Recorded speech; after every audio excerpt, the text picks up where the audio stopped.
નમસ્કાર વિદ્યાર્થી મિત્રો, કેમ છો?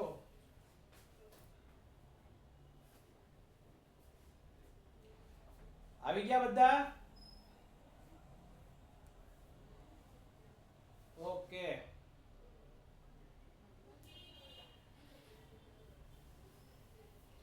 ચાલો એક જ મિનિટ વેઇટ કરશું અને બધા જોઈનિંગ થઈ જાય એટલે આપણે સ્ટાર્ટ કરી દઈશું.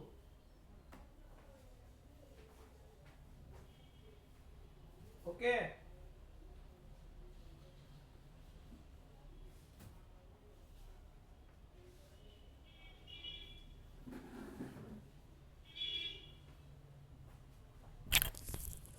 ઓકે, સરસ. ચાલો, વેલકમ. હા, રિવિઝન કેવી રીતે કરાવશો? તને પ્રશ્ન બહુ થાય કરે સાહેબ, તો હજી આવ્યા હોય ને ત્યાં પ્રશ્ન પ્રશ્ન થઈ જાય. ચાલો, તો હવે રિવિઝન આપણે સ્ટાર્ટ કરીએ છીએ. ઓકે, સામાજિક વિજ્ઞાન પ્રકરણ નંબર 1. સરસ મજાનું એનું નામ છે યસ, સામાજિક વિજ્ઞાનમાં ભારતનો વારસો. અને આ ભારતના વારસાની અંદર આજે સરસ મજાના સુદર્શન ચક્ર, ભગવાન કૃષ્ણની જેમ આપણે પણ થોડું થોડું ફેરવીએ, અને એ માટે આપણે તૈયાર થઈ ગયા છીએ. ત્યારે બધાને મોસ્ટ વેલકમ. ઓકે, સરસ. ચાલો, બધા જ આવી ગયા હોય એવું લાગી રહ્યું છે. ઓકે, ચાલો. આજે તમને હોમવર્ક તો કંઈ મળવાનું નથી.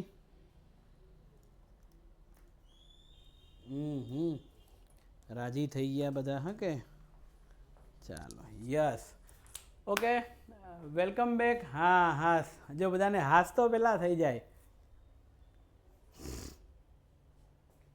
હા, ન્યૂ સ્ટુડન્ટને મોઢું બતાવું એટલે લોકો, એટલે તમે અગાઉ જ મોઢું બતાવી દીધું છે. હા, કોઈ જાતનું ટેન્શન ન રહે. Yes yes, welcome welcome. Okay, હું ભારતના વિદ્યાર્થી તરીકે શપથ લઉં છું કે ગમે તેવી મુશ્કેલીઓનો સામનો કરીને, ખૂબ જ મહેનત કરીને, પૂરા આત્મવિશ્વાસ સાથે યુથ વિદ્યાકુલ દ્વારા જે ભણાવવામાં આવે છે તે પૂરી નિષ્ઠાથી ભણીશ. ખોટી વાતોમાં આવીશ નહીં, ખોટી કોમેન્ટ કરીશ નહીં. હું મારા ગુરુજી અને માતા પિતાનો આદર કરીશ અને એવી દરેક પ્રવૃત્તિનો ત્યાગ કરીશ કે જે મારા લક્ષ્યને મેળવવા માટે બાધારૂપ થતી હોય છે. તો સર્વ શિક્ષા અભિયાન ચાલી રહ્યું છે. બધા જ ભણશે અને બધા જ આગળ વહેશે. યસ, ચાલો. હવે પ્રસ્તાવના આખું ચેપ્ટરનું રિવિઝન છે આપણે કરવાના છીએ, એટલે બરાબર ધ્યાન રાખતા રહેજો અને જે કરીને કોઈ ટેન્શન ન થાય.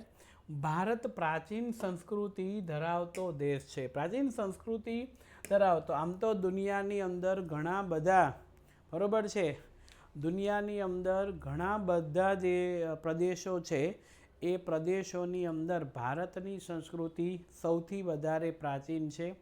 મોહેજો દડો અને સિંધુ ખીણના નગર સભ્યતા જે છે એ બધા મળ્યા એટલે એવું કહી શકાય કે ભારત પ્રાચીન સંસ્કૃતિ ધરાવતો રાષ્ટ્ર છે. બરોબર છે, એટલે આ મુદ્દો અહીંયા થયો. તો હવે બરોબર ધ્યાન. યસ, તે દિવસે એક તો દુઃખ હતું કે તમે મારાથી દૂર થાવ છો, અને પછી મને ખ્યાલ આવ્યો કે રિવિઝનની બેચમાં આપણે બધા મળવાના છીએ, પણ રેગ્યુલર બેચ કરતાં બેચ કંઈક જુદી હોય છે એટલા માટે. બરોબર છે. અરબ સાગર જો પ્રાચીન કેમ છે, તો એક બાજુએ અરબ સાગર છે, એક બાજુએ હિન્દ મહાસાગર, બંગાળાની ખાડી, એમ 3 બાજુએ સમુદ્રનો વિસ્તાર છે, અને ઉત્તર બાજુએ હિમાલયની પર્વતીય માળાઓ આવેલી છે. એટલે આ રીતે જોવા જઈએ તો બરાબર છે. યસ, આ રીતે જોવા જઈએ તો બધી જ રીતે, બધી જગ્યા ઉપર ભારતની સંસ્કૃતિ એ પ્રાચીન સંસ્કૃતિ તરીકે ઓળખવામાં આવે છે. ઓકે, પછી આપણને આપ્યું કે ભારતનો પ્રાચીન ગ્રંથ વિષ્ણુ પુરાણ છે અને વિષ્ણુ પુરાણમાં ભારત વિશે શું લખવામાં ક્વેશ્ચન છે. તો ઉત્તરય સમુદ્રસ્ય હિમાદ્રેશ્યનમ દક્ષિણમ વર્ષ તદ ભારત નામ ભારતીયત્ર સસંતી, એટલે કે સમુદ્રની ઉત્તરે અને હિમાલયની દક્ષિણે આવેલું જે સ્થળ એનું નામ ભારત છે. અને ભારત માટે તો મિત્રો ભારત વર્ષ એવા શબ્દનો પ્રયોગ કર્યો છે અને જેના આપણે સૌ સંતાનો છીએ, ભારતીયો છીએ. એટલે બરોબર ધ્યાન રાખજો, પરીક્ષામાં પૂછાય તો આ શ્લોક પણ લખવાનો, 2 ગુણની અંદર આપણને પૂછાય ત્યારે. અને સાથે સાથે આ જે સમુદ્રની વાત છે ઉત્તરે અને હિમાલયની દક્ષિણે એ પણ લખવાનું. વિષ્ણુ પુરાણની અંદર આપ્યું હતું. બરોબર છે? યસ, સંસ્કૃતનો શ્લોક લખવાનો. ચાલો, સંસ્કૃતિના સંદર્ભમાં ભારતનો પરિચય. તો પહેલું 2 ગુણમાં આપણને પૂછાય, પ્રાચીન ગ્રંથ વિષ્ણુ પુરાણમાં ભારત માટે ભારત વર્ષ નામનો ઉલ્લેખ થયો છે. આ સિવાય શુભ કાર્યોમાં, આ ઓબ્જેક્ટિવ હેતુલક્ષીમાં પૂછાય, શુભ કાર્યની અંદર લેવાતા સંકલ્પની અંદર કયા કયા પ્રકારના શબ્દોનો પ્રયોગ થયો. ભારત વર્ષ, જેમ 365 દિવસનું વર્ષ હોય અને દિવસો ભલે અલગ હોય પણ વર્ષ એક સાથે આવે, એમ અલગ અલગ સંપ્રદાય ધર્મવાળા લોકો છે ભારતમાં એક થઈને રહે. એટલે ભરતખંડ, ભરત નામના રાજા ઉપરથી નામ પડ્યું એની વાત કરે છે. જંબુ દ્વીપ, જંબો એટલે મોટો વિસ્તાર અને દ્વીપ એટલે જેની 3 બાજુએ પાણી અને એક બાજુએ જમીનથી ઘેરાયેલો છે એને કહેવામાં આવે જંબુ દ્વીપ. આર્યાવ્રત, આર્યની સંસ્કૃતિ ધરાવતી પ્રદેશ, એના શબ્દનો ઉપયોગ થાય. ભારતની ઉત્તરે હિમાલય, પૂર્વ પશ્ચિમ દક્ષિણે જે સમુદ્રની દ્રષ્ટિએ જો વાત કરવા જઈએ તો 7મું સ્થાન અને વસ્તીની દ્રષ્ટિએ બીજું. આ ધ્યાન રાખજો, વિશ્વની અંદર વિસ્તારની દ્રષ્ટિએ 7મું અને વસ્તીની દ્રષ્ટિએ ભારતનું સ્થાન છે બીજું છે. ચીન પ્રથમ ક્રમાંક ઉપર છે. ભારતે આપણને અને વિશ્વને સમૃદ્ધ અને વૈવિધ્ય સભર વારસો સાંસ્કૃતિક આપ્યો છે. એટલે દુનિયાના બધા દેશોને આ વારસો છે પર્યાપ્ત થયેલો નથી, જે ભારતે દુનિયાને આપ્યો છે. એટલે આ ધ્યાન રાખજો. આ વિશ્વની અંદર 7મું અને વસ્તીની દ્રષ્ટિએ બીજું સ્થાન ધરાવતો દેશ એટલે ભારત છે. સંસ્કૃતિનો અર્થ આપી વિગતે સમજાવો. યસ, આ પેપર સેટના બધા ક્વેશ્ચન આઈએમપી છે. યસ, 2 માર્ક્સનો ક્વેશ્ચન આ ચેપ્ટરમાંથી પૂછાય છે, હું લખતો જ જાઉં છું. સંસ્કૃતિનો અર્થ આપી અને વિગતે સમજાવો. તો સંસ્કૃતિ એટલે પહેલું જીવન જીવવાની રીત, એને સંસ્કૃતિ તરીકે ઓળખવામાં આવે છે. પ્રાચીન સમયથી આપણા જીવન જીવતા બળદગાડું, આવા મકાનો, આવું બધું હતું, એ પ્રાચીન કાળથી ચાલે છે. બીજું, સંસ્કૃતિ એટલે માનવ મનના ખેડાણ. માનવ મનનું ખેડાણ એટલે મનુષ્ય તરીકે આપણા વિચારોની અંદર રહેલી લાગણીઓ, ભાવનાઓ છે તેને, જૂના વિચારોને કાઢી નવી પરિસ્થિતિ, ભાઈચારાની ભાવના, માનવ મનનું ખેડાણ. અને માનવ મનનું ખેડાણમાં પાછું શું? તો કે સંસ્કૃતિ એટલે માનવની ટેવો, મૂલ્યો, આચાર વિચારો. બરોબર છે? નવા નીતિ નિયમો, કાયદા કાનૂનની વાત નથી કરી. આચાર વિચારો એટલે પદ્ધતિસર આપણે જેને માન્ય છે તે આપણી સંસ્કૃતિ, જેને પેઢી દર પેઢી અમલમાં આપણે કરીએ છીએ તે. બરોબર છે? ધાર્મિક પરંપરાઓ, રહેણી કહેણી અને જીવનને ઉચ્ચતમ ધ્યેય તરફ લઈ જતા આદર્શોનો સરવાળો. ધ્યેય તરફ લઈ જતા આદર્શોનો સરવાળો, સારા વિચારો તરફ લઈ જતા. અને ગુફાથી ઘર સુધીની વિકાસ યાત્રા, જેને કહેવામાં આવે છે સંસ્કૃતિ. એટલે પહેલું જીવન જીવવાની રીત, બીજું માનવ મનનું ખેડાણ, ત્રીજું માનવની ટેવો, મૂલ્યો, આચાર વિચારો, ધાર્મિક પરંપરાઓ, રહેણી કહેણી, જીવનને ઉચ્ચતમ ધ્યેય સુધી લઈ જતા આદર્શોનો સરવાળો. અને જો આવ્યું ગુફાથી ઘર સુધીની જે વિકાસ યાત્રા છે, એ વિકાસ યાત્રા એટલે માનવ મનનું ખેડાણ. બરોબર? એટલે આ મુદ્દો આપણને આપવામાં આવ્યો છે. હવે આપણે જોઈ રહ્યા છો કે અલગ અલગ પ્રકારની પરંપરાઓ, વિશ્વ સમૃદ્ધિની અંદર, રાષ્ટ્રની અંદર આપણે જુઓ કેટલાક ધર્મો, કેટલાક માન્યતાઓ, સંપ્રદાયો અને બહુ બહુ આગળ વધતો ભારત રાષ્ટ્ર છે. ઇતિહાસમાં સંસ્કૃતિ શબ્દ વિશિષ્ટ અર્થમાં પ્રયોજાયો છે. વિગતે સમજાવો, બે ગુણમાં પૂછાય તો જુઓ મિત્રો. કેમ? તો કે ઇતિહાસમાં સંસ્કૃતિમાં મુખ્યત્વે શિક્ષણ, સાહિત્ય, સંગીત, નૃત્ય, શિલ્પ, સ્થાપત્ય, હસ્તકલા વગેરે ક્ષેત્રે ઉચ્ચ સિદ્ધિઓ પ્રાપ્ત કરવાના સંદર્ભમાં વપરાય છે. અને સંસ્કૃતિમાં વિચારો, બુદ્ધિ, કલા, કૌશલ્યતા અને સંસ્કારિતતાનું મૂલ્યોનો સમાવેશ થાય છે. બધા સારા સારા જે વિચારો છે, સારા સારા મૂલ્યો છે એની વાત અહીંયા કરે છે. અને માનવ દ્વારા વિકસાવેલી લલિત કલાઓ, બીજા પાઠમાં આપણે આવશે હસ્તકલા અને લલિત કલાઓ, હાથની મદદથી થાય તે, બરોબર છે. હસ્તકલા, લલિત કલા એટલે કે સંગીત છે, ચિત્ર છે, બધી, બરોબર, જે કોઈને આપણે આપી ન શકીએ તે. ચિત્રકલા, શિલ્પકલા, સ્થાપત્ય, સાહિત્ય, તત્વચિંતન, કોઈ સારા વિચારો છે એને રજૂ કરવા, એને કહેવામાં આવે છે તત્વચિંતન. તો આવું તત્વચિંતન, વિચારધારા, ધાર્મિક પરંપરા, સામાજિક સંસ્થાઓ, આર્થિક પ્રવૃત્તિની સંસ્કૃતિનો સમાવેશ થાય. એટલે કોઈ પણ સંસ્કૃતિમાં કોઈ પણ પ્રજા છે એના જીવનની આગવી જીવનશૈલીનો સમાવેશ થાય. આગવી એટલે કે સૌથી વધારે અમલમાં આવી શકે એવી સંસ્કૃતિનો, જેમ કે ભારતીય સંસ્કૃતિ છે. વડીલોનો આદરભાવ કરવો, સેવા પૂજા કરવી, પોતાના ધર્મનું પાલન કરવું, એ પ્રમાણે નીતિમત્તા રાખવી, સત્ય, અહિંસા, કરુણા, લાગણીશીલતા રાખવી, આ બધી, એટલે સંસ્કૃતિ શબ્દ વિશિષ્ટ અર્થની અંદર પ્રયોજાયો છે એવું કહેવામાં આવે, બરોબર. અને બધા ધર્મને સમાન ગણવામાં આવ્યા છે. અને એટલા માટે એવું કહેવામાં આવ્યું છે કે સપ્તરંગી અને વિવિધતાવાળી સંસ્કૃતિ એટલે ભારતની સંસ્કૃતિ, અને વિવિધતામાં એકતા એ જ ભારતીય સંસ્કૃતિ છે. ભલે અસંખ્ય ધર્મ છે, અસંખ્ય જ્ઞાતિઓ, અસંખ્ય સંપ્રદાયો, અસંખ્ય લોકો, તેમ છતાંય વિવિધતામાં એકતા. 7મા ચેપ્ટરની અંદર આપણે એ મુદ્દાને જોઈ ગયા. બીજું, ભારતની સંસ્કૃતિનો પરિચય આપો. વોટ્સ સંસ્કૃતિ? તો ભારત દેશના લોકો અને વૈવિધ્યસભર સમૃદ્ધિક વારસો આપ્યો છે. અને એટલા માટે ભારતની સંસ્કૃતિ શાંતિપ્રદ. જો આપણે ત્યાં ઝઘડાને કોઈ સ્થાન નથી, બરોબર છે, ઝઘડાને કોઈ સ્થાન જ નથી. સહિષ્ણુતાવાદી, સહિષ્ણુતાવાદી એટલે એકબીજા પ્રત્યે લાગણીશીલતાના ભાવથી જે રહીએ છે, ભાઈચારાના ભાવથી જે રહીએ છીએ, સહિષ્ણુતાવાદી સંસ્કૃતિ છે. સતચિત આનંદની અનુભૂતિ કરવી, સત્ય બોલવું, ચિત્ત મન આનંદિત પ્રફુલ્લિત રાખવું, સત્ય, અહિંસા, કરુણા, ગાંધીજીના બધા સૂત્રો છે એની સાથે સંકળાય છે. અને ભારતના ભાતીગળ, ભાતીગળ એટલે વિવિધતાવાળો વારસો અને સમૃદ્ધિથી આકર્ષાઈને અનેક વિદેશી પ્રજા ભારતમાં આવીને વસી છે. અને એ બધી પ્રજા ભિન્ન ભિન્ન સંસ્કૃતિ સાથેનું આદાન પ્રદાન એટલે કે લેવડ દેવડ થકી ભારતીય સંસ્કૃતિ સમૃદ્ધ બની.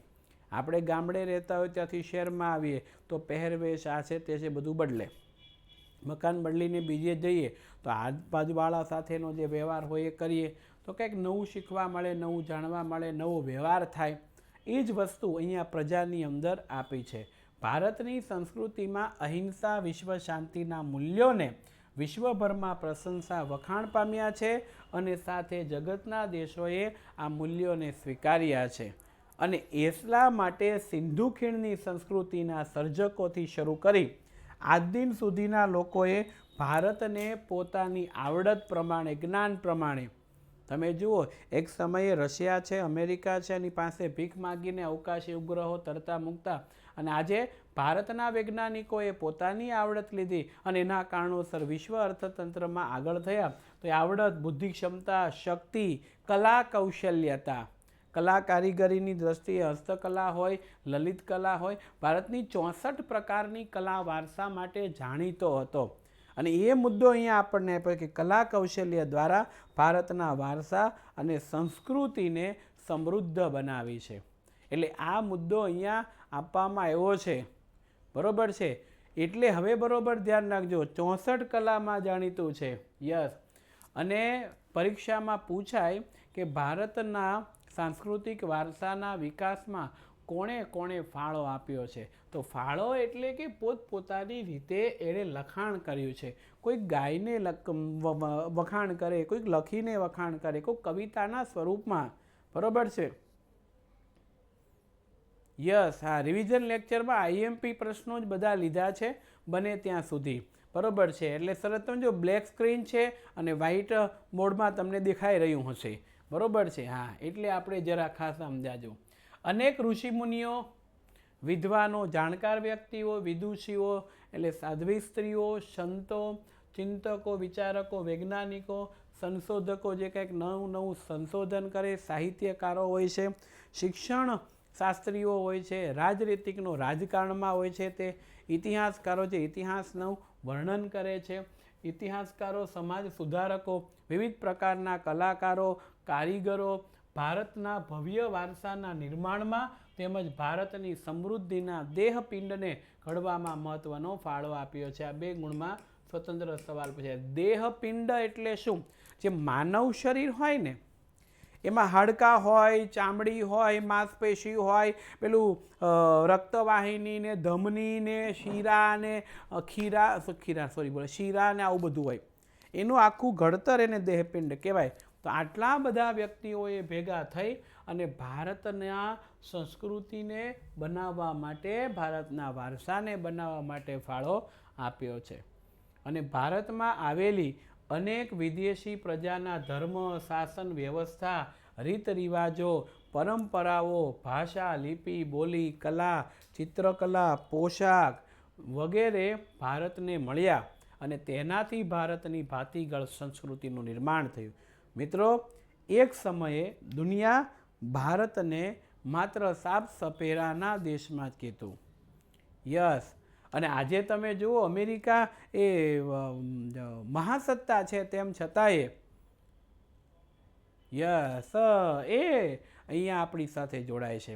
એટલે હવે ભારત માત્ર એ ધર્મનો દેશ કે આસ્થા શ્રદ્ધાનો દેશ કે સાફ સફેરાનો દેશ છે એવું નથી, પણ ક્યાંક ને ક્યાંક વિશ્વની અંદર સર્વધર્મ સંભાવની નીતિ સાથે ભારત છે આગળ વધી રહ્યો છે. વારસો એટલે શું? તો મિત્રો, સામાન્ય વ્યાખ્યા સંસ્કૃતિની અનેક વિવિધ બાબતોની પેઢી પોતાની અનુગામી પેઢીને આપે. દાખલા તરીકે દાદાના વખતની વસ્તુ પપ્પાને મળે, પપ્પાના વખતની વસ્તુ તમને મળે, તમે જો રહેવા દો તો આગળ જાય. બરોબર છે. હા, એટલે અહીંયા અનુગામી એટલે એના પછીની પેઢીને મળે. એ પેઢી પોતે શીખેલા કે મળેલા બાબતોને તેમાં ઉમેરે છે.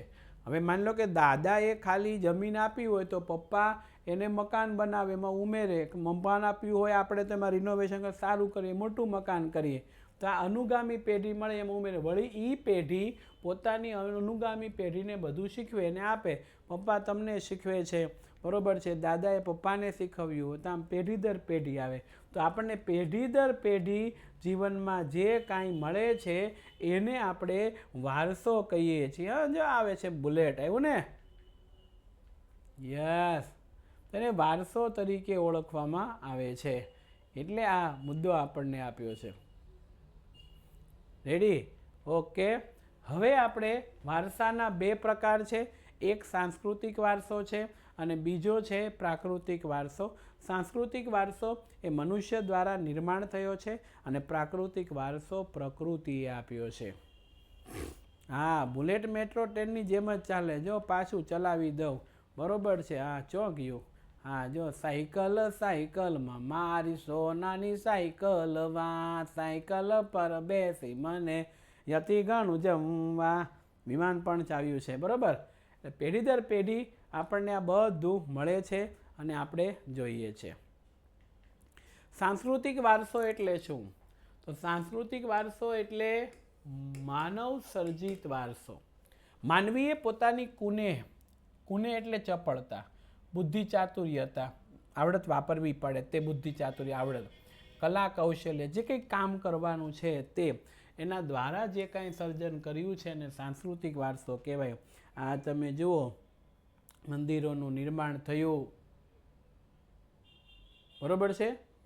હા હા, આ ઇમારતોનું નિર્માણ થયું. આ તમે જુઓ જૂના જૂના અને તાજમહેલ, પ્રેમના પ્રતીક સમાન તાજમહેલનું પણ નિર્માણ થયું. તો આ જે બધા નિર્માણો થયા છે એ બધા આપણા સાંસ્કૃતિક વારસો છે. યસ, આ ગોપુરમ છે, ગોપુરમ. પ્રાકૃતિક વારસાનો અર્થ સમજાવો. તો પ્રાકૃતિક વારસો એટલે કે પ્રકૃતિ, પર્યાવરણ અને પૃથ્વીની આસપાસ સપાટીનું વાતાવરણ, પર્યાવરણ. પ્રકૃતિ એટલે ઝાડ, જંગલો, જમીન, મકાનો બધું. અને માનવ જીવનની વચ્ચેના, અને આપણે મનુષ્યને પ્રકૃતિની પર્યાવરણ વગર ચાલે નહીં, વચ્ચેના નજીકના સંબંધનું પરિણામ, જેને પ્રાકૃતિક વારસો કહેવાય. પ્રાકૃતિક વારસો કુદરતની ભેટ છે.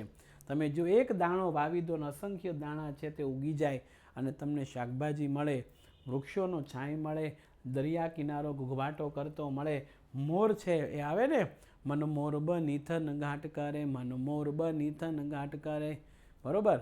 તો એ સરસ મજાના મોરલાઓની પણ વાત કરી છે, હિમાલયની વાત કરી છે. આવે ને કે ન કર इन हाथों की लकीरों पर यकीन, न कर इन हाथों की लकीरों पर यकीन, नसीब उनका भी होता है जिसके हाथ भी नहीं होते हैं, नसीब उनका भी होते हैं जिसके हाथ भी नहीं होते हैं. તો અહીંયા મિત્રો જે કરવું છે આપણે પોતે સર્જકો છે. અહીંયા સાપ છે, તમે જોઈ રહ્યા છો, બધું છે, નદીઓ છે, પ્રકૃતિએ આપણને આપ્યું છે, એટલે પ્રાકૃતિક વારસો કીધું. અને ભારતનો પ્રાકૃતિક વારસો વિગતે સમજાવો એની વાત જો આપણે કરી લઈએ તો પર્યાવરણ અને માનવ જીવન વચ્ચેના નિકટતમ સંબંધ એટલે પ્રાકૃતિક વારસો ને એ કુદરતી ભેટ છે. આ ધ્યાન રાખજો. આપણને 2 ગુણની અંદર પૂછાય તો એ કુદરતી ભેટ તરીકે લેવાય છે. અને ભારતનો પ્રાકૃતિક વારસો વિશિષ્ટ વૈવિધ્યસભર છે, જેમાં ઊંચા પર્વતો, નદીઓ, ઝરણા, સાગરો, લાંબા દરિયા કિનારા, વિશાળ ફળદ્રુપ મેદાનો, મોટી મોટી ખીણો, રણ પ્રદેશો, વૃક્ષો, વનસ્પતિ, જીવજંતુઓ, ઋતુઓ, પશુ પક્ષીઓ, પ્રાણીઓ, વૈવિધ્યસભર ભૂમિ દ્રશ્યો, જેના પ્રકાર જેમ કે ખડકો, ખનિજોનો સમાવેશ છે. ભૂમિ દ્રશ્ય એટલે જમીન સપાટી અને તેના આકારો, બરોબર. યસ યસ, હા હા, તાલિયા તાલિયા કરી છે, વાહ, સરસ સરસ. ચાલો હવે ધ્યાન ધ્યાન. હા, બધા જ પાઠ આવશે ધીરે ધીરે, બરોબર છે. હવે ને ધીરે ધીરે છે મેરી જિંદગી મેં આના, એ ધીરે ધીરે આવશે. ઓકે, ચાલો. આમાં કોઈક લખે છે એક બાર ઓર રિપીટ કરી દે, એટલે ભાઈ રિવિઝન તો છે, હજી હું રિપીટ કરવાનું છે. આપણે સૌ પ્રકૃતિના સંતાનો છીએ. આ ધ્યાન રાખજો, MCQ ઓબ્જેક્ટિવમાં આપણે સૌ કોના? પ્રકૃતિના સંતાનો છીએ. હા, હમસા સાથે પણ આવશે. પ્રકૃતિએ આપણને આહાર આપ્યો છે, ખોરાક, પાણી, શુદ્ધ વાયુ, તેમજ નિવાસ એટલે રહેવા માટેની જમીન વગેરે આવશ્યકતાઓ માટે સુંદર વ્યવસ્થા કરી. અને પ્રકૃતિ સાથેના આપણો વ્યવહાર શ્રદ્ધાપૂર્વકનો હોવાના ઉદાહરણો પંચતંત્રની વાર્તામાં અને બૌદ્ધ ધર્મની જાતક કથાઓમાં મળે છે. ચોથા પાઠમાં આપણે આવશે, બરોબર છે, પંચતંત્રની વાર્તા અને જાતક કથામાં. યસ, હા, તમે તમારા માતા પિતાના સંતાનો છે એ વાત સાચી છે, પણ એવું લખશો તો ખોટું પડશે, બરોબર છે. અહીંયા પ્રકરણની દ્રષ્ટિએ લેવાનું હોય છે, બરોબર. એમ તો બધા માતા પિતાના સંતાનો હોય છે. આપણે કાંઈ શું કહેવાય, રોબોટ તો નથી કે કોઈક બનાવે ફેક્ટરીમાં બહાર આવી જઈએ. એટલે અહીંયા વસ્તુ છે એ વિષયને અનુરૂપ હોય છે, અને એ કહું એ પ્રમાણે તમારે બીજી ખોટી કોમેન્ટ કરી અને બીજું કંઈ કરવાનું નથી. હવે આપણા લોકસંગીત, શાસ્ત્રીય સંગીતમાં પણ ઋતુઓ અને પ્રકૃતિ સાથેના સંબંધો જોવા મળ્યા છે. આપણા ગીતોમાં, તહેવારોમાં, કવિતાઓમાં, ચિત્રોમાં પ્રકૃતિ, ઋતુચક્રનું નિર્માણ પણ જોવા મળ્યું. નેચરોપથી, આયુર્વેદિક, યુનાની જેવી આ ચિકિત્સા પદ્ધતિ પણ પ્રકૃતિ ઉપર આધારિત છે. ગીતોની અંદર તમે જુઓ, ચોમાસાની ઋતુમાં ગીત આવે, સાવન કા મહિના પવન કરે શોર, હરે જીજરા રે ઝુમે એસે જૈસે બનમાં નાચે મોર. હોળીનો તહેવાર હોય, હોળીના સરસ મજાના તહેવારમાં હોળીનું ગીત હોય છે. हो रंग बरसे भीगे चुंदर वाली रंग बरसे, हाँ रंग बरसे भीगे चुंदर वाली रंग बरसे। અને રાજસ્થાનમાં તો હોળી એટલે બહુ જ બરોબર છે એના હોય છે, હા એટલે હોળીઓના ગીતો એના ગીતો હોય છે, વર્ષા ઋતુના એના ગીતો, લગ્ન પ્રસંગના ગીતો હોય છે, બરોબર છે। હા રાજસ્થાનનું એક સરસ ગીત છે, હોળિયા में उड़े रे गुलाल के कहियो रे मंगेतर से, मारी मंगेतर नथनी वाली, मारी मंगेतर नथनी वाली रे पाघड़ी वालो रे नवाब अयो रे मंगेतर से, होलिया में उड़े रे गुलाल अयो रे मंगेतर से। आ બધું એના પ્રમાણે બરાબર। તમે જ્યાં જાઓ તમે એમાં જાઓ, તમે માની લો કે બિહારમાં જાઓ તો બિહારી ભાષામાં એના ગીતો હોય છે, પંજાબમાં જાઓ તો એના, મહારાષ્ટ્રમાં જાઓ તો એના અલગ અલગ પરિસ્થિતિ પ્રમાણે અલગ અલગ, ગુજરાતમાં જાઓ તો એના હાલાજી જતણ જતણ જા સાવરા વાગડ દેશમાં, હાલાજી જતણ જતણ જા સાવરા વાગડ દેશમાં, ઘાયલમાં મૂજો હારલો બેટીમાં મેલી ઝીંઝરે, ઘાયલમાં મૂજો હારલો બેટીમાં મેલી ઝીંઝરે, હાલાજી જતણ જતણ જા સાવરા વાગડ દેશમાં, બરોબર। એટલે આ પરિસ્થિતિ પ્રમાણે તહેવારો, કવિતા, ચિત્ર બહુ સરસ મજાને અમે જ્યારે ભણતા નેચરોપથી યુનાની આયુર્વેદિક પદ્ધતિ છે અમે ભણતા ને ત્યારે કવિતા આવતી, વાદળોની કવિતા, હા दूर देश से आते हैं बादल, सागर का जल लाते हैं बादल, उमड़ उमड़ कर घुमड़ घुमड़ कर आसमान में छाते हैं बादल, और बंजर धरती को नहलाते हैं बादल। વરસાદી માહોલ છે એટલે એનું પણ વર્ણન કવિએ કર્યું છે। ભૂમિ દ્રશ્ય વિશેની માહિતી આપવાની છે મિત્રો। ભૂમિ આકાર અનેક ભૂમિ દ્રશ્યનું સર્જન જોવા મળે, દાખલા તરીકે હિમાલય પર્વત એ ભૂમિ આકાર છે, અને બરોબર છે હિમાલયના અનેક ઉપયોગમાં વનસ્પતિઓ, ખનિજો, અવનવા પશુ પંખીઓ, શિખરો બરફથી છવાયેલા હોય છે, બરોબર છે। હવે અહીંયા તેનાથી મોટી નદીઓ બારે માસ પાણીથી ભરપૂર સમૃદ્ધ હોય, તરાઈના જંગલો નવમામાં ભણતા, બરોબર, અને ત્યાં આવેલા છે। હિમાલયમાં આ ધ્યાન રાખજો, અમરનાથ, બદ્રીનાથ ને કેદારનાથ આ યાત્રાના સ્થળો છે, એમસીક્યુમાં ઓબ્જેક્ટિવમાં પૂછાય યાત્રાના 3 સ્થળો, અને નંદાદેવી છે એ હિમાલય પર્વતના શિખરનું નામ છે, અને છેવટે ભારત માટે હિમાલયનું મહત્વ ઘણું છે એ આપણને આપ્યું।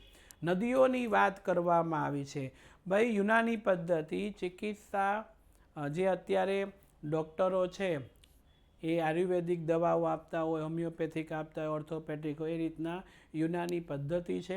એમાં શરીરની અંદરના ભાગોને દુખતું હોય, કંઈ વાગ્યું હોય તો દૂર કરવા માટે થઈ અને જંગલમાંથી લાવેલી જડીબુટ્ટીઓ અને એનો ઉપયોગ કરી માલિશ કરીને ક્યાં તો ઘસીને અને એને સાજા કરવાની પદ્ધતિ છે, તે એને કહેવામાં આવે છે યુનાની પદ્ધતિ। યસ, મરાઠી સોંગ ઓકે એક લઈ લઈએ। મને લગની લગની કાળા રે પાણી ઠીમ ઠીમ ઠાડા, ઠીમ ઠીમ ઠાડા, ચલ ગોરાની ગાવું એ ગાની ફીરું એ બકરા સંગ, માને ઉજોને લાગે ટેડો રે પાણી ઠીમ ઠીમ ઠાડા, ઠીમ ઠીમ ઠાડા, બરોબર છે। જેટલું જેટલું આવડે છે એટલું એટલું આવું છું, આમાં ક્યાંક આમ તેમ પ્લસ માઇનસ રસવાઈ દીર્ઘાય હોય છે। નદીઓનું મહત્વ સમજાવો, અથવા તો તમને પૂછે નદીઓને લોકમાતા તરીકે ઓળખાય છે શા માટે પરીક્ષાની અંદર, તો પ્રાચીન કાળથી નદીઓ પ્રાકૃતિક માર્ગ પૂરો પાડે છે, અને ભારતીય સંસ્કૃતિ સિંધુ અને રાવી નદીના કિનારે પલી પાંગરીને વિકાસ પામી છે, પોષણ પામી છે, ઓબ્જેક્ટિવમાં પૂછાય છે। સિંધુ, ગંગા, યમુના, સરસ્વતી, નર્મદા, ગોદાવરી, કૃષ્ણા, કાવેરી જેવી લગભગ બધી જ નદીઓ ભારતના લોકજીવન ઉપર અસર કરે। આદિમાનવ ભટકતું જીવન જીવતો, એની ખબર પડી કે ચોમાસા સિવાય તો વરસાદ થતો નથી, તો એક જગ્યાએ સ્થિર થઈ અને રહેવા લાગ્યો છે, અને એ પીવાનું પાણી, વપરાશનું પાણી, સિંચાઈ, વીજળી, ખેતી, જળમાર્ગ જેવી આપણી મહત્ત્વની જે જરૂરિયાતો છે, બરોબર છે, એ અગ્રીમ સ્થાને છે. પછી માટીના વાસણો છે, બરોબર, ધ્યાન રાખજો.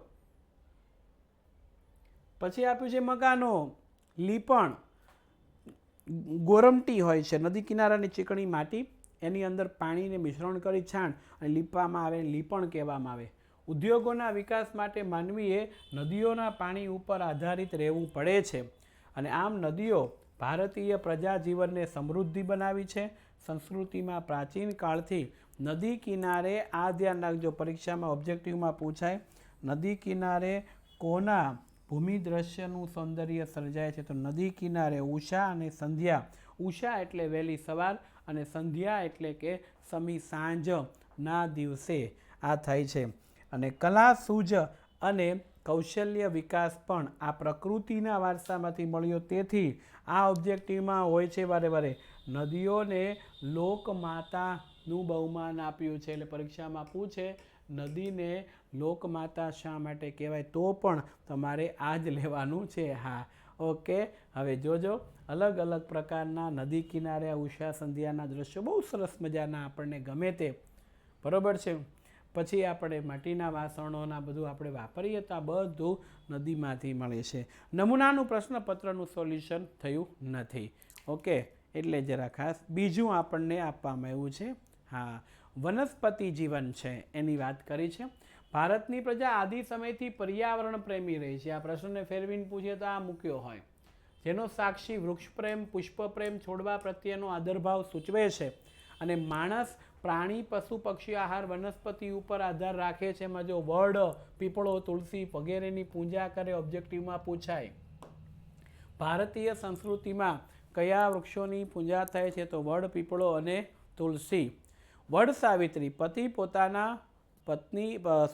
પોતાના પતિનું આયુષ્ય વધે એના માટે થઈ અને વડ સાવિત્રીનું વ્રત કરે છે. એ પણ ઓબ્જેક્ટિવની અંદર આપણને પૂછાય છે.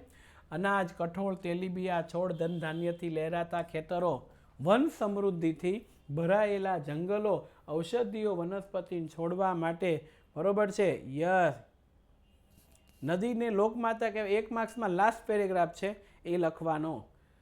સમૃદ્ધ બનાવ્યું છે. અને હવે જો આ બધા ઔષધીય વનસ્પતિઓ છે, હરડે, આંબળા, બહેડા, કુવારપાઠું, અરડુસી, લીમડો, ઔષધીય મોગરો, ગુલાબ, કમળો, ડમરો, સૂરજમુખી, સંપો, નિશિગંધા, જુઈ, આ પુષ્પોએ પણ માનવ જીવનને સુંદર, સુવાચિત, નિરામય, સમૃદ્ધ બનાવ્યું.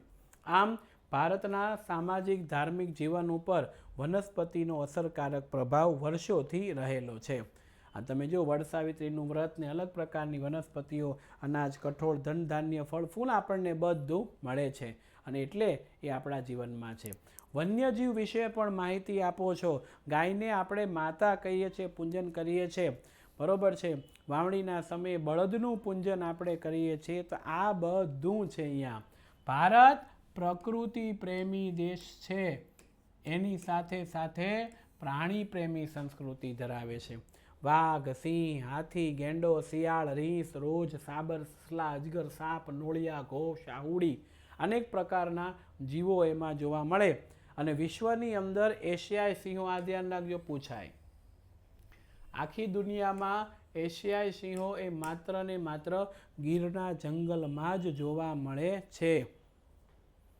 આપણા ધાર્મિક માન્યતાના લોકોમાં વાઘ, મોર, મગર, ગરુડ વગેરે દેવી દેવતાના વાહન તરીકે ઉપયોગમાં. ગરુડ ઉપર ભગવાન વિષ્ણુ બિરાજમાન થઈને આવતો હોય, મગર ઉપરમાં ખોડિયારમાં, બરોબર છે. મોર ઉપર કાર્તિકેય ભગવાન, અંબાજી માન, બધા વાઘ ઉપરથી એની સવારી હોય છે. આવે ને કે તારા વાઘને પાછો વાળ રે હે મારી અંબાજીમાં, તો એ બધું છે. અને આપણી રાષ્ટ્રીય મુદ્રામાં 4 સિંહોની આકૃતિ, ઘોડો એક બાજુએ અને એક બાજુની બળદની આકૃતિ મૂકી અને જીવન પીછાણ્યું છે. વળી આ જીવનના રક્ષા માટે અભયારણ્યો બનાવી અને તેમની સુરક્ષાના કાયદાઓ પણ ઘડ્યા છે. ભારતનો સાંસ્કૃતિક વારસાની સમજૂતી ઉદાહરણ આપવાની છે. તો માય ડિયર ફ્રેન્ડ, ધ્યાન રાખજો. હા, એટલે ભારતના સાંસ્કૃતિક વારસામાં જો બધી જ પ્રજાતિ આવી ગઈ છે અને આવી ભારતે જગતને વૈવિધ્યપૂર્ણ સમૃદ્ધ વારસો આપ્યો. સાંસ્કૃતિક એટલે માનવ સર્જિત વારસા, આ બધું આપણે જોઈ ગયા તે જ છે. કોને બુદ્ધિ ચાતુર્યતાથી એને રચના કરી તે. આર્યોની પ્રજાતિ આવી પછી શક પ્રજા, ક્ષત્ર પ્રજા, કુષાણ, હુણ, ઈરાની, તુર્ક, અરબો, મુઘલ, પારસી, ફ્રેન્ચો, અંગ્રેજો આવ્યા અને બધાને આદાન પ્રદાનમાંથી ભારતની સંસ્કૃતિ એ અહીંયા સમૃદ્ધ બની. ઓકે.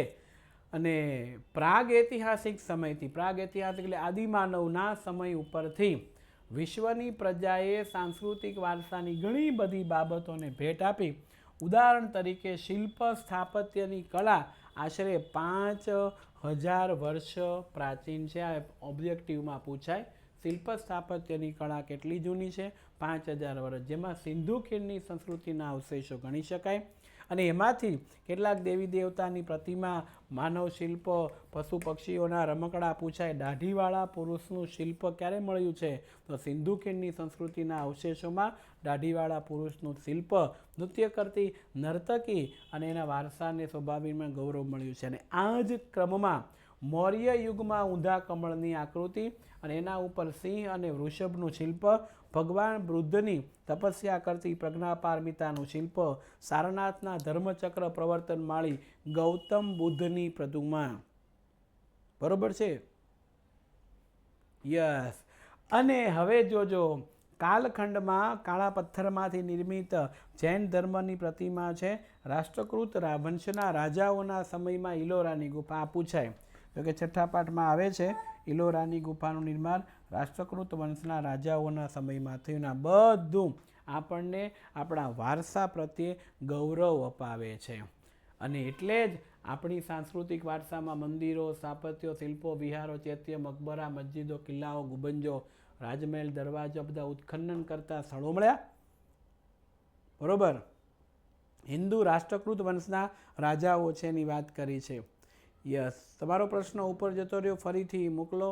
બાકીના ખોટા પ્રશ્ન બંધ કરો, જેથી જેનો પ્રશ્ન છે એને હું લઈ શકું. બરોબર છે? આ દાઢીવાળા પુરુષનું શિલ્પ છે એ પર્યાપ્ત થયું. MCQની અંદર ઓબ્જેક્ટિવમાં આ ચિત્ર આપ્યું અને પૂછાય તો ધ્યાન રાખજો. આપણી સંસ્કૃતિ છે ના એની ચેપ્ટર છે સાંસ્કૃતિક વારસામાં સાબરમતી આશ્રમ, દાંડી આશ્રમ, બરોબર છે, એ છે અહીંયા વર્ધા, શાંતિનિકેતન, કોલકાતા, દિલ્હી સાંસ્કૃતિક વારસાના સ્થળમાં. અને બીજું ભાષા, લિપિ, અંકો, શૂન્યની શોધ, પંચાંગને, લોખંડને શાસ્ત્ર, ધર્મયુદ્ધ, રથ, રાજ્યશાસ્ત્ર, પ્રાણી વનસ્પતિ શાસ્ત્ર, વાસ્તુશાસ્ત્ર, આ બધું આપણા વારસાની અંદર આપણે 5મા ચેપ્ટરની અંદર ભણશું ત્યારે આવશે. અને ગુજરાતના વારસાની વાત કરીએ તો યસ, વિષ્ણુ ભગવાન ગરુડ ઉપર બિરાજમાન થઈને આવે છે. બરોબર. લોકડાઉનમાં મેં જોયું હતું એટલે ખબર છે. ઓકે. સાંસ્કૃતિક પૌરાણિક વારસો આ પરીક્ષામાં પૂછાતો સૌથી અગત્યનો પ્રશ્ન છે, એટલે ધ્યાન રાખજો. સાંસ્કૃતિક પૌરાણિક પુરાતત્વીય મહત્વના વારસામાં આખું લિસ્ટ જ આપ્યું છે, લિસ્ટ જ લખવાનું. લોથલ, ધોળકા, રંગપુર, લીંબડી તાલુકાના સુરેન્દ્રનગરમાં, પછી ધોળાવીરા આવેલું, રોજડી અથવા શ્રીનાથગઢ રાજકોટ જિલ્લામાં મુખ્ય છે. વડનગરનું કીર્તિ તોરણ જૂનાગઢમાં આવેલો, નવાબના સમ્રાટ અશોકના શિલાલેખો, મોઢેરાનું સૂર્ય મંદિર, ચાંપાનેરનો દરવાજો, સિદ્ધપુરનું રુદ્રમહાલ, વિરમગામનું મુરસલ તળાવ 3જા ચેપ્ટરમાં આપણે આવશે. અમદાવાદની જામા મસ્જિદ, ઝૂલતા મિનારા, સીદી સૈયદની જાળીને અઠી સિંગના દેહરા સાથે પાટણનું સહસ્લિંગ તળાવ, વડોદરાનો રાજમહેલ, જૂનાગઢનો મહબતખાનનો મકબરો, નવસારીની પારસી અગિયારીઓ વગેરે ઐતિહાસિક મહત્વતા ધરાવતા જોવા મળે છે. યસ. ધાર્મિક મહત્વ ધરાવતા સ્થળોમાં દ્વારકાધીશનું મંદિર છે, દ્વારકાનું. તે આપણે આવે ને, દ્વારિકામાં કોણ છે? રાજા રણછોડ છે. તુલસી શ્યામમાં કોણ છે? રાજા રણછોડ છે. ડાકોરમાં કોણ છે? રાજા રણછોડ છે. તો આ બધું અહીંયા છે. અને જગતગુરુ શંકરાચાર્યની શારદા પીઠને 12 જ્યોતિર્લિંગમાંનું એક સોમનાથનું મંદિર આપણે ત્યાં છે ને. જય સોમનાથ, જય દ્વારકેશ, જય બોલો વિશ્વના નાથની, સ્વર્ણ અક્ષરે લક્ષે કવિઓ યશગાથા ગુજરાતની, જય જય ગરવી ગુજરાતની, ગુણવંતી ગુજરાતની. એટલે એ બધું આપ્યું છે. ઉત્તર ગુજરાતમાં અંબાજીનું મંદિર, બનાસકાંઠામાં બહુસરાજીનું, મહેસાણાનું મંદિર, મહાકાળી માતાનું મંદિર છે તે પાવાગઢમાં પંચમહાલ જિલ્લાની અંદર સરસ આવ્યું. મીરાદાતાનો મેરો ઉનવા મહેસાણામાં ભણાય. જૈન તીર્થકર પાલિતાણા ભાવનગરમાં, રણછોડરાયનું મંદિર ડાકોરની અંદર અને શામળાજીનું અરવલ્લી જિલ્લાનું મધ પણ ગણાય છે. એટલે આ આપણને આપ્યું છે. ઓકે, હવે ગુજરાતના જાણીતા બીજા ધાર્મિક સ્થળોની અંદર પ્રવાસના લક્ષી સ્થળોમાં વિજયનગર, જેની પોળો સાબરકાંઠા જિલ્લામાં આવે તે પતંગોત્સવ હવે તો કોરોનાને કારણે થવાનો નથી. કાંકરિયા તળાવ કોર્નિવસ ખાતે તાનારીરી મહોત્સવ ઉજવાય છે. એ વડનગરમાં ઉત્તરાર્ધ નૃત્ય મહોત્સવ મોઢેરાની અંદર. જૈન બૌદ્ધ ધર્મના પ્રવાસના સ્થળોની વાત કરે તો જૈન બૌદ્ધ ધર્મનો પ્રચાર ખૂબ થયો. એના આધારે વડનગરમાં તારંગા તીર્થ ખાતે, ખંભાલીડા, જુનાગઢ, શામળાજી, કોટેશ્વર અને ગુફા તળાજાની અંદર ઢાંક, ઝઘડિયા વગેરે સ્થળોએ બૌદ્ધ અને જૈન ધર્મની ગુફાઓ આવેલી છે. અને આ બધી જે ગુફાઓ છે, બરાબર છે, આ બધી જે છે ગુફાઓ છે એની વાત કરે છે. ઓકે, બ્લર આવે છે. ઓકે, હમણાં સોલ્યુશન કરીએ. બ્લર આવે છે, મિલનબેન બોલો બ્લર. ઓકે, હા ચાલો, આવી જાય છે હમણાં, એટલે થઈ જશે. ઓકે, આ મેળાનું કોષ્ટક છે, તમારે યાદ રાખવાનું છે. યસ, કોઈ ભૂલી ન જાય. યસ, મિલન સર હમણાં જ આવી જશે. ઓકે, ચાલો. હવે વળી પાછું ભારતના ભૂમિ અને લોકો. તો આદિમાનવના પૂર્વ પશ્ચિમ આફ્રિકામાં ઉત્પન્ન થયા એમ કહેવાય છે. અને સાથે સાથે ભારતની ભાતીગળ વારસો અને બેક જઈને પાછા આવી જાવ એટલે થઈ જશે. બ્લર આવતું હોય, બેક જઈને પાછા, બ્લેક નહીં હો, બેક એટલે પાછું, પછી અંદર એમ.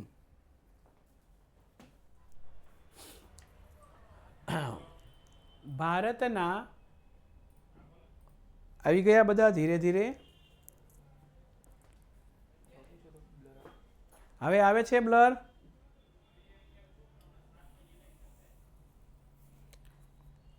ઓકે, બ્લેક આવે છે, બ્લર આવે છે. અને બ્લેક આવતું હોય તો બેક જઈને પાછા આવી જાઓ, પાછા આવી જાઓ, પાછા આવી જાઓ. કોઈ એમ ન કહેતા કે નહીં મેલું રે તારા ફળિયામાં પગ નહીં મેલું. ઓકે, ચાલો ચાલો. વિવિધ પ્રજાઓ આકર્ષાઈને અહીંયા આવી, પરિણામે લગભગ બધી જાતિના તત્વો મળ્યા અને ભારતમાં દ્રવિડ પ્રજાની ગણના એ પ્રાચીનતમ પ્રજા તરીકે થાય. અત્યારનો જો પ્રાચીનતમ શબ્દ આવે એટલે દ્રવિડ પ્રજા છે, અને પ્રાચીન એટલે આર્યો. પરંતુ નૃવંશ શાસ્ત્રી અને ભાષા શાસ્ત્રી ભાષાને આધારે અને ઉત્ખનનના આધારે ખોદકામ કરીને વસ્તુનો અંદાજ લગાડતા હોય ને નૃવંશ કે ભાષાશાસ્ત્રી કહેવાય. એની અદ્યતન શોધખોળો એવું કીધું કે દ્રવિડો જ્યારે ભારતમાં હતા ત્યારે પહેલાં બીજી 6 જેટલી ભિન્ન પ્રજાતિ પણ અહીંયા રહેતી હતી. અને એમાં સૌથી પહેલી પ્રજાતિ છે નેગ્રીટો પ્રજાતિ. નેગ્રીટો અથવા તો નિગ્રો પ્રજા, જેને હબસી કહેવાય, જે પ્રાચીન નિવાસીઓ છે.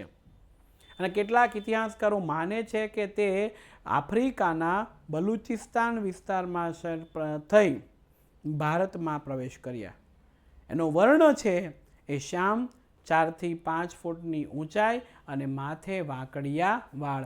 જો ધ્યાન રાખજો, 4 થી 5 ફૂટની ઊંચાઈ, વર્ણ શ્યામ અને માથે વાંકડિયા વાળ. હું એક બાજુ જતો રહું એટલે તમને ખ્યાલ આવે.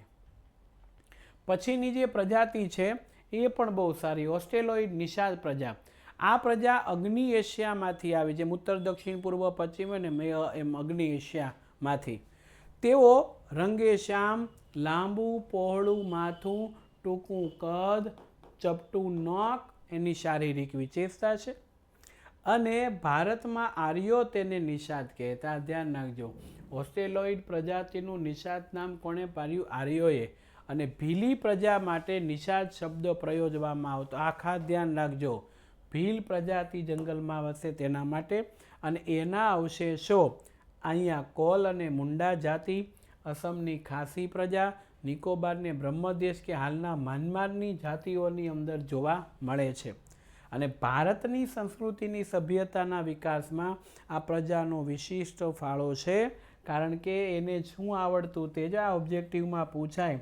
એ પ્રજાતિને કઈ વસ્તુ આવડતી?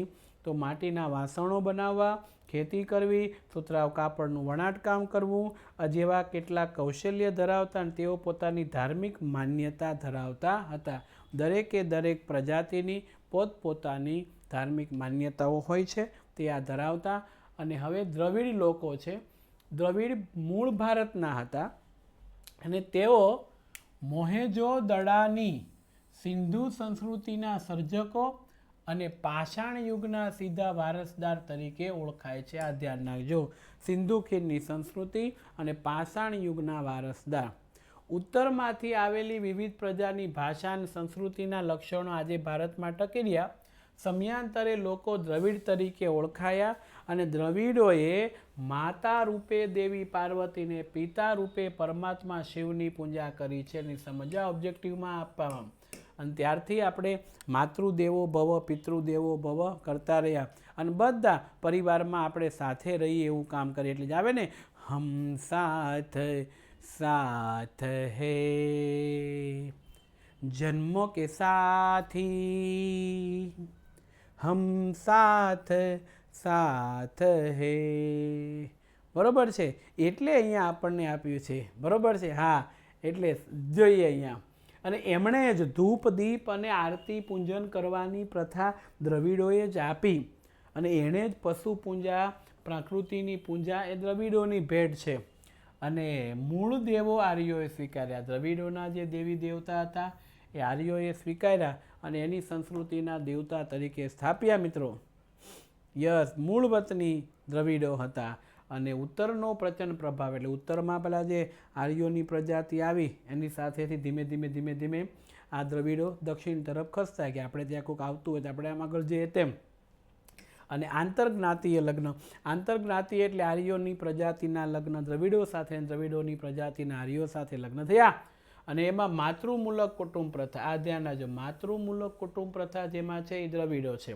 તેઓએ અવકાશી ગ્રહો, આ ઓબ્જેક્ટિવમાં પૂછાય, કઈ બાબત આવડતી? અવકાશી ગ્રહોના ક્ષેત્રમાં અનેક વિવિધ કલાઓ જેવી કે કાતવું, વણવું, રંગવું, હોડી, તરાપા. તરાપા એટલે વાંસના આડા ઊભા ટુકડા મૂકી અને પાણીની અંદર મૂકવામાં આવતી હોય છે તરીને, તે એને તરાપા તરીકે ઓળખવામાં આવે છે.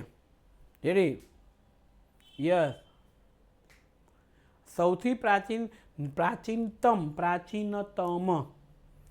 બરોબર છે, તો એ દ્રવિડ પ્રજાતિ. પ્રાચીન નિવાસીઓ એટલે આર્યોની વાત અહીંયા કરે છે. એટલે બંને પ્રજાતિ અલગ અલગ રીતે છે. અને હવે જુઓ, આર્યોનો પ્રભુત્વ બાદ તેઓ દક્ષિણ તરફ ખસતા ગયા અને ત્યાં સ્થિર થયા. આજે દક્ષિણ ભારતમાં તમે જાઓ, ચોથા પાઠમાં આપણે ભણી ગયા, તેલુગુ, તમિલ ને કન્નડ ને આ બધી એ પ્રજાતિ મલયાલમ ભાષાને બોલતી છે. પ્રારંભિક તમિલ સાહિત્ય છે એ સાહિત્ય ઉર્મિની અભિવ્યક્તિ ભરેલું, ઉર્મિ એટલે લાગણીઓથી ભરેલું સરસ મજાનું હોય છે. એની પણ આપણે વાત કરી. તો આ બધી પ્રજાતિ છે આવી અને ધીરે ધીરે ધીરે ધીરે ધીરે કરતી એ દક્ષિણ ભારતની અંદર સ્થિર થતી ગઈ છે. અને ત્યાં અન્ય પ્રજાતિમાં મોગોલોઇડ, અલ્પાઇન, ડિનારિક, આર્મોનાઇડ પ્રજા. મોગોલાઇડ આ પ્રજા ઉત્તર પશ્ચિમ ચીનમાં તિબેટ થઈને આવી છે. મોગોલાઇડ પ્રજા છે, કેટલું નાનું એવું ક્યુટ બાળક છે તે. તેમણે ઉત્તર આસામ, સિક્કમ, ભૂતાન, પૂર્વ બંગાળા વગેરેમાં વસવાટ કર્યો. સમય જતાં ભારતીયકરણ એટલે બહારથી આવેલી પ્રજા ભારતની અંદર ભળી ગઈ છે તે. અને આ પ્રજાનો વર્ણ પીળો, ચપટો ચહેરો, ઉપસેલા ગાલ, બદામ આકારની આંખો હતી. જો પીળો ચહેરો, ઉપસેલા ગાલ ને બદામ જેવી આકારો હતી, એની શારીરિક લાક્ષણિકતાઓ હતી. એટલે આ બાબતો ધ્યાનમાં ખાસ આપણે રાખીશું. અને મિત્રો, આ સાથે જ પ્રકરણ નંબર 1 ભારતનો વારસો જે રિવિઝન સ્વરૂપે અહીંયા સ્વાહા થયેલું છે. અને બોલીએ ચેપ્ટર નંબર 1 સ્વાહા. અને હવે છેલ્લે તમને કહી દઉં, પ્રાકૃતિક વારસાના જતન અને રક્ષણ માટે સરકારે બંધારણમાં કરેલી કલમ 51 કની 6, જ અને ટ અનુક્રમે 6, 7 અને 9 પણ આની અંદર છે. ઓકે, તો માય ડિયર ફ્રેન્ડ, ખૂબ સરસ રીતે આજે આપણે ભણ્યા ચેપ્ટર નંબર 1. કાલે ચેપ્ટર નંબર 2 આપણે લેવાના છીએ. તો નેક્સ્ટ લેક્ચરમાં ફરીથી આપણે મળીશું. ત્યાં સુધી રજા આપશો. આવજો બધાને. જય હિન્દ, જય ભારત.